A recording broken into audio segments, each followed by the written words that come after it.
લોક સાહિત્યકાર માયાભાઈ આહિરના પુત્ર જયરાજ આહિર હાલમાં બગદાણામાં થયેલા નવનીત બાલધિયા પૂર્વ સરપંચ પરના હુમલાના કેસમાં સંડોવણીને કારણે ચર્ચામાં છે. આ મામલે એસઆઈટી સ્પેશિયલ ઇન્વેસ્ટિગેશન ટીમ દ્વારા તેમની ધરપકડ કરવામાં આવી છે અને હાલ તેઓ જ્યુડિશિયલ કસ્ટડીમાં છે. આ વિવાદની મુખ્ય વિગતો નીચે મુજબ છે. વિવાદનું મુખ્ય કારણ: ડાયરામાં આપેલું નિવેદન. મુંબઈમાં આયોજિત એક કાર્યક્રમમાં માયાભાઈ આહિરે યોગેશ સાગરને બગદાણા આશ્રમના મેનેજિંગ ટ્રસ્ટી તરીકે સંબોધ્યા હતા. નવનીત બાલધિયાનો વિરોધ. બગદાણાના પૂર્વ સરપંચ નવનીત બાલધિયાએ ફોન કરીને સ્પષ્ટતા કરી હતી કે આશ્રમમાં આવું કોઈ પદ નથી.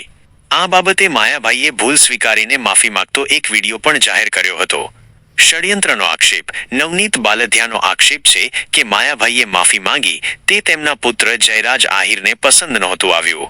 તેના જ ઇશારે 29 ડિસેમ્બર 2025ના રોજ નવનીત બાલધિયા પર પાઇપ અને ધોકા વડે હિંસક હુમલો કરવામાં આવ્યો હતો. તાજેતરની સ્થિતિ: ફેબ્રુઆરી 2026. ધરપકડ. એસઆઈટી દ્વારા ટેકનિકલ પુરાવા અને પૂછપરછના આધારે 24 જાન્યુઆરી 2026ના રોજ જયરાજ આહિરની ધરપકડ કરવામાં આવી હતી. જેલવાસ. હાલમાં જયરાજ આહિર ભાવનગર જેલમાં છે. અગાઉ મહુવા કોર્ટે તેમની જામીન અરજી ફગાવી દીધી હતી. જામીન અંગે સુનાવણી. આ કેસમાં અન્ય 8 આરોપીઓને જામીન મળી ગયા છે, પરંતુ મુખ્ય સૂત્રધાર તરીકે જયરાજ આહિરની જામીન અરજી પર આગામી 6 ફેબ્રુઆરી 2026ના રોજ મહુવા સેશન કોર્ટમાં સુનાવણી થવાની છે.